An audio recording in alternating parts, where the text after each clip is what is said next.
everybody, welcome back to the Transatlantic Sports Show. Greetings. It's been a minute, but we're back. The NFL season is rumbling in fine tune. We're heading into week 3, and we're back in full flow here to bring you up to date with all the news from around the league, and also over the next few weeks get you excited about those London games and maybe Frankfurt a little further on into the distance as well. More of that to come, but London is what we're here for. This is the Transatlantic Sports Show. We've got NFL football coming over next week. I know we're going to be previewing you week 3 right now, but week 4, that's it. We've got NFL back in London, Wembley Stadium. It's the Jags hosting the Atlanta Falcons. Bijan Robinson, my goodness, we're going to get to see him in the full flesh. And that's followed a week later, which will be week 5. I'm doing my maths correct. That is right. And the Jags are sticking in London, but they become the road team. They're heading around the North Circular to Tottenham to take on the Buffalo Bills, Josh Allen. And then we wrap things up with the Baltimore Ravens, Lamar Jackson taking on the Tennessee Titans. Derrick Henry coming back to London to put on a show for us, and we'll see where this Titans team is. Impressive win in week 2 after a stuttering start to the season. They got a big game this weekend against the Cleveland Browns. They got the flag out for Browns fans, and also just to hype up you Titans fans. This is a Titans special, and I am delighted to say, joining me once again, supreme friend of the show, Rhett Bryan, executive producer and game day host of Titans Radio. Rhett, welcome back, my man.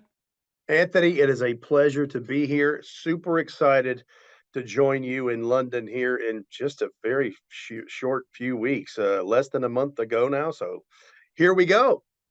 Here we go, indeed. I know we're at the time of recording, we are touching towards the end of September, and then October is football month here in London. I know you guys will be well into the season. Week 6 will be when the Titans are coming over here. We'll talk about London a little bit later in the program, but great. We hooked up last time you were over here 5 years ago. I mean, time certainly flies at that Wembley game. That was a hot, sunny day. Don't know what the forecast is going to be this time around, but that was as late as October 21st, and the sun was beating down, wasn't it? It was. It was unseasonably warm, I guess, for that time of the year for London. And yeah, I do remember that it was very warm. Look, I'm just glad it wasn't raining because at Wembley we're exposed in the lower bowl there, sitting out, in the open air, and I'm looking forward to going to Tottenham Hotspur Stadium. That I hear is fantastic. You've given me a preview of that, and we'll be in the visiting radio booth, actually the home radio booth, because the Titans will be the home team in that matchup. And I think it's booth number D, letter D. And so, yeah, we're looking forward to it. How things have changed. You talked about Derrick Henry. Good Lord, man. After the last time he was there 5 years ago, it was just it was up in the air as to whether he was going to continue to be a Titan at some point. It is no secret that then general manager John Robinson, I think, actually had him on the trading block just a few days after that game, and with no takers, because we had David Fluellen was actually in on a couple of goal line plays in that, and he wasn't. Derrick Henry wasn't even the starting running back. Was Dion Lewis, was he part of the team as well in that game? It was Dion Lewis. He had over 150 yards from scrimmage that day. That's right. And had a really nice ball game. And then a few weeks later in that season, 5 or 6 weeks later, in early December in Nashville, Derrick Henry went on a tear against the Jaguars on Thursday Night Football in Nashville. 237 yards rushing, 4 touchdowns. The stiff arm became a thing and has been, and he's never looked back. That's what's so crazy about his second trip to London, is how different things are for him 5 years prior to 5 years ahead of things now to current times. It's pretty wild. It is wild, but the NFL delivers those narratives to us. Be careful. King Charles, King Henry is on course for London. I mean, we can't wait to see him. And an electric Derrick Henry coming into London on the Tottenham Hotspur Stadium. I know you guys, you've dug up the grass and you've got the turf, so Tottenham's got the turf as well. So it is going to be home from home. But the thing that surprised me last time when we chatted, I mean, it was I can't believe it was so long ago. That was back in May when the schedule came out, and we Mhm. learned that you guys were playing the Baltimore Ravens. But what surprised me was you shared with us that that's quite a rivalry as well. So not only are we going to get King Henry coming over and hopefully dominating on the field for the neutrals and for Titans fans over here, they can see him in full force, but we're going to get this rivalry as well. And it's going to be, hopefully, by week 6, it's going to have key implications at the top of the AFC. Yeah, that certainly for the Titans part of it, I hope that is the case, that you're playing for something potentially very meaningful towards the end of the season, this early on. But you're right. I mean, in Titans fans' point of view and in their eyes, the hated rival of the Titans is the Baltimore Ravens. And we've outlined this before with you, but um, in 2000, the year that they should have won the Super Bowl, not the 99 year. They were the number 1 seed in the AFC. They had a home playoff game and a bye, and the clear path to the Super Bowl was through Nashville. And in came Trent Dilfer and Jamal Lewis and Ray Lewis and Peter Boulware and the 2000 Ravens defense. And they left. They stole one away from the Titans and moved on. And they ended up winning the whole thing with a drubbing of Kerry Collins and the Giants. What was that, 35-0 or something like that? 35-3. Anyway, and then flash forward to 2008. This is a couple of years. This is actually Chris Johnson's rookie year. And again, 13-3, home field advantage, first round bye. The Ravens come in, cut the pins out from under them, and Chris Johnson gets injured in that game early on in the first half. And again, they steal one and get out with a win. So when the Titans went on their run after a quarterback change in 2019, and they changed in week 5 or 6, I guess it was, in Denver from Marcus Mariota to Ryan Tannehill, they went on that run in the playoffs and they knocked out the world champion Patriots in Foxborough. And the Patriots haven't been the same since. Of course, Tom Brady leaving has a lot to do with that. And then the following week of the divisional round, they went to M&T Bank Stadium in Baltimore and beat the number 1 seed that year in Lamar Jackson and the Ravens.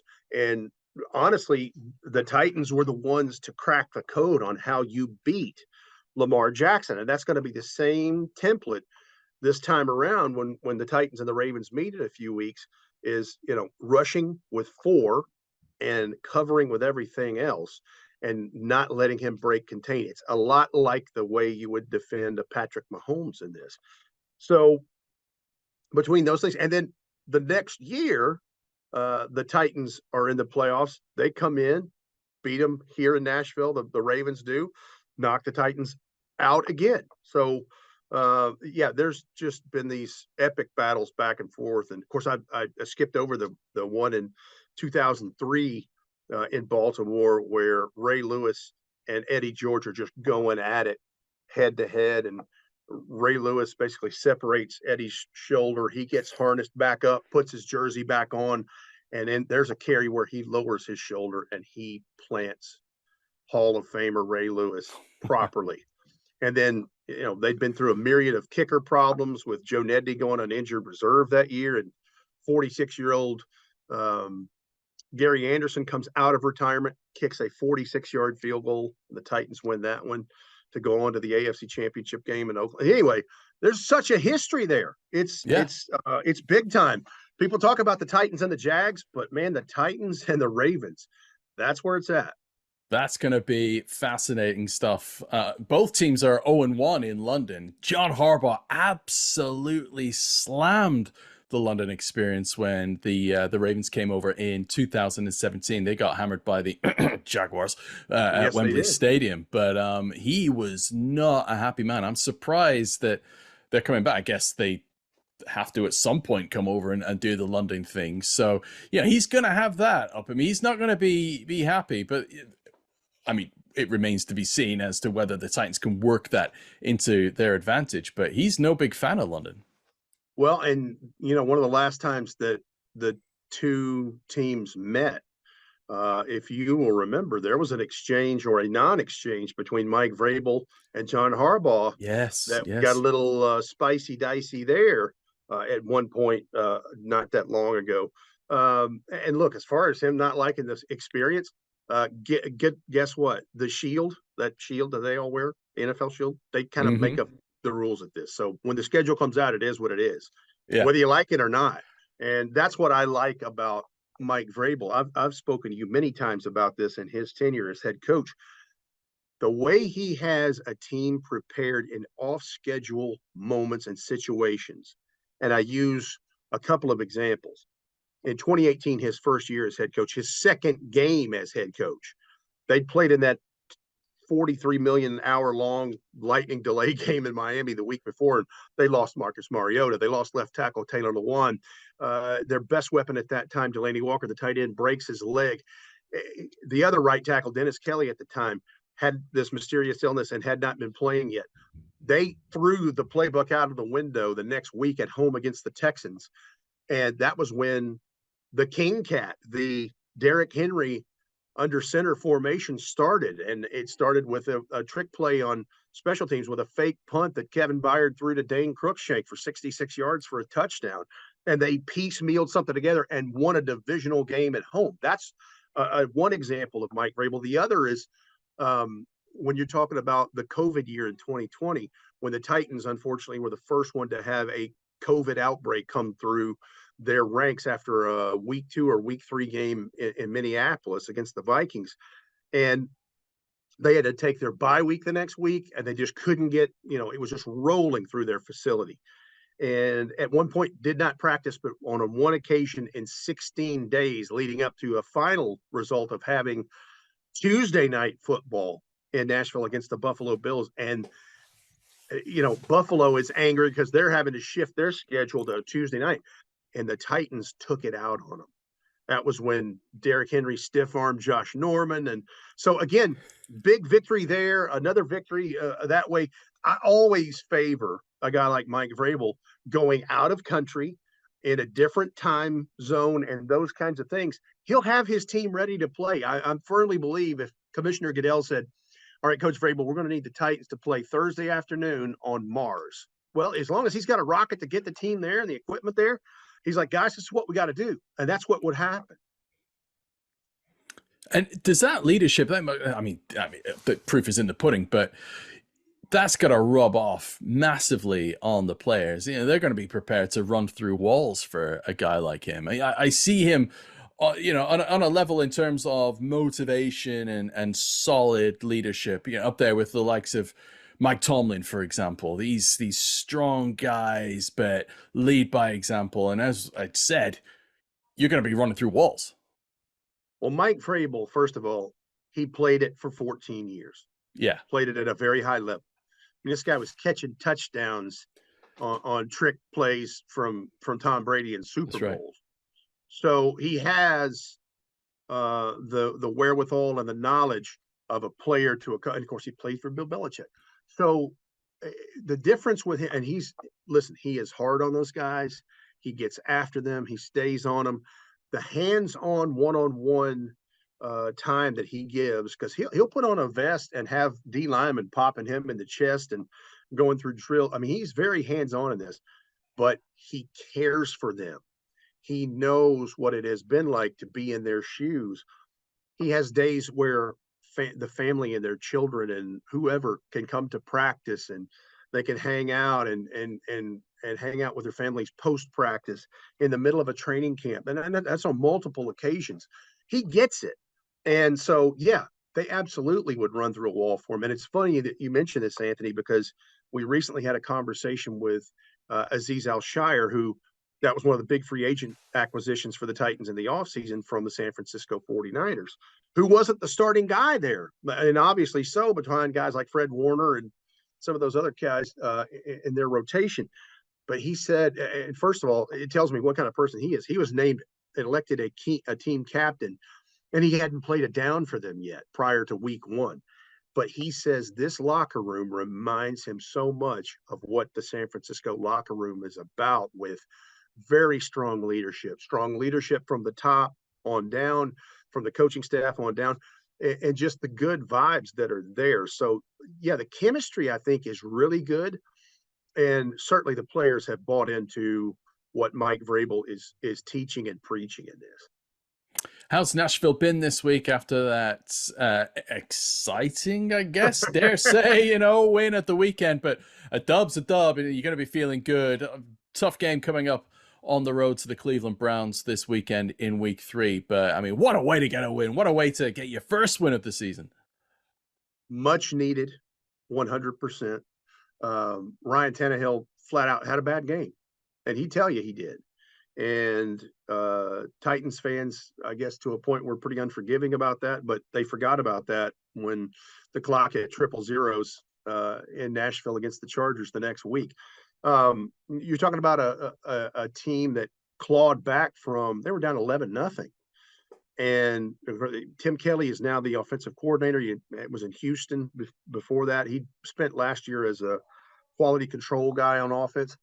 But the fact that, and obviously coming from behind was a necessity, but on first down, they had a 70-yard play to Ryan Tannehill to Treylon Burks. And later on in that game, in the fourth quarter, late in the fourth quarter, he hits wide receiver Chris Moore on a 49-yard explosive play. Both of those on first downs in this. So they battled back into it, and the defense bent but did not break. Towards the end of regulation, they held Justin Herbert and that Chargers offense to a 3-and-out. So Cameron Dicker kicks the field goal, ties it up, and then they even actually, I should say, the Chargers won the coin toss, and then they held them to a 3-and-out. Anyway, long story short, they traded for a kicker because they didn't have a viable option there. Nick Folk, they sent a 7th-rounder to the Patriots.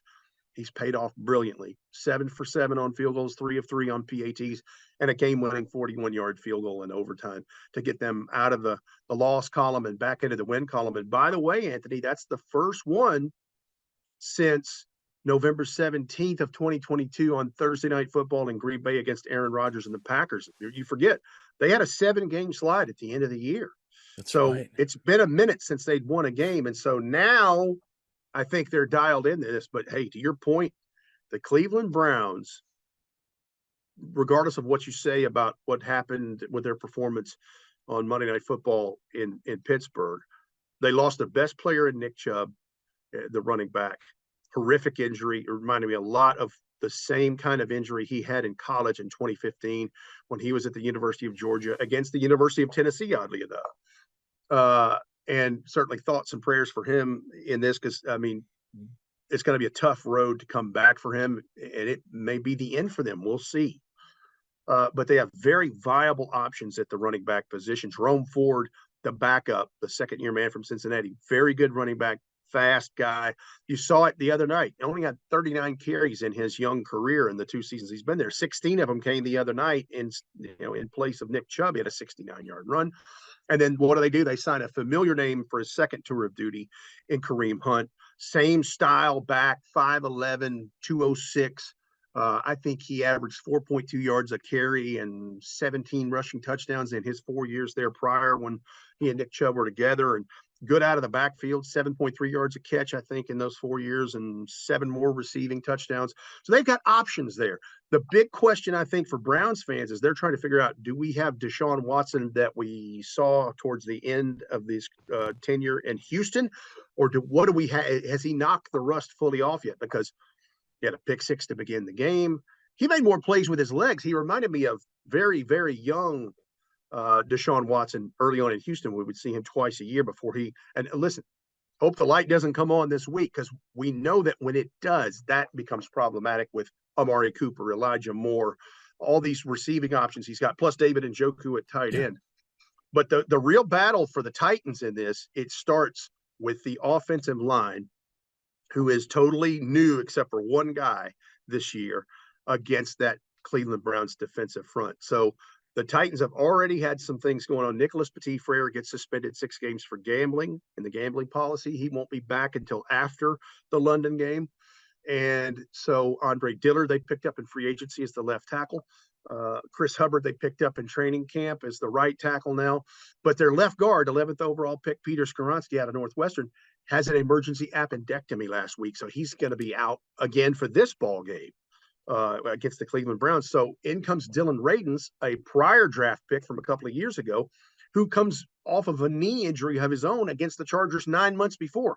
Did a very nice job to settle in there, but we're talking Myles Garrett, Zadarius Smith, and just defense in all three levels of this. Oh, and by the way, Jim Schwartz is calling the shots there.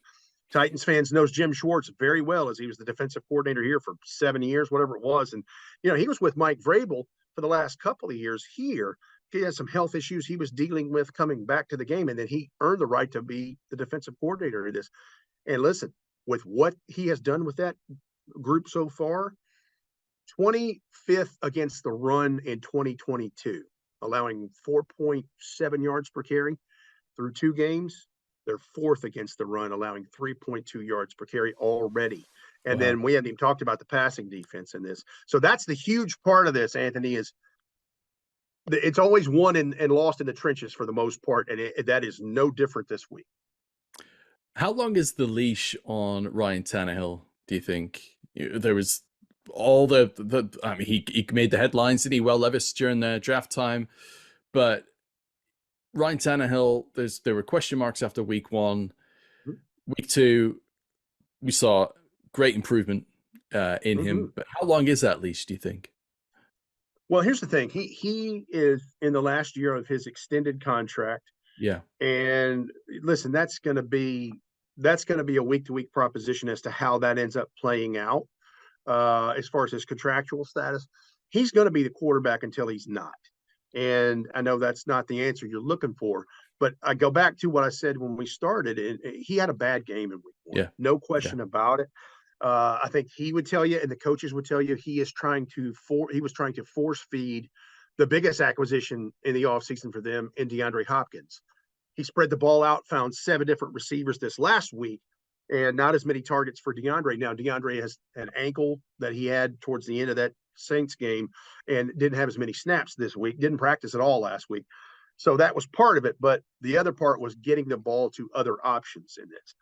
But Ryan Tannehill figured he would bounce back. He bounced back just fine. And listen, you play long enough, laws and averages, you're going to have a bad game here and there. I don't anticipate him having another like that.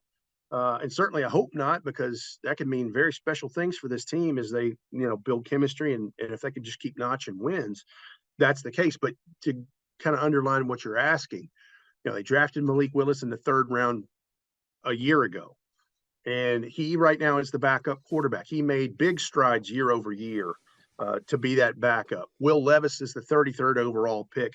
It was one of the first moves they made in night 2, and they actually traded up to get him. He is the 3rd quarterback. You can carry 3 now, but you have to make sure they're on the active roster. You have to deactivate them. All these new rules about the 3rd quarterback. But and the way that I can answer your question is this: because Ryan Tannehill is the one, those other guys are running scout team and those things, so they don't get the reps with the ones like they did in camp when they would rotate those things, however they would divvy them up. And so again, I say it's Ryan Tannehill's job to lose, because he's going to be the quarterback until he's not. Now, if he, heaven forbid, has a bunch of performances like he did in New Orleans, that could be a different story. Absolutely. Treylon Burks, one of his wide receivers, had a good game in week 2. It looks like it may have been a standout game for him, and it looks like he may be releasing the shackles as a receiver. I think having DeAndre Hopkins on the other side as well is going to help, because it's going to take attention away, because you can't leave Hopkins in space. But still, it looks like he's making progress. He's into his 2nd season now, so the rookie shackles are off. And he looks like he's developing into a pretty decent receiver. It's funny you bring him up too, because we have a feature that we're going to run in our network pregame this Sunday just about him, because he had that 70-yard play. It's the longest in his young career so far. Treylon Burks is a great story, because this time a year ago, he hadn't yet learned how to be a pro, air quotes here. And that's nothing he did that was, not of good character or any of those things at all. It's a learning process.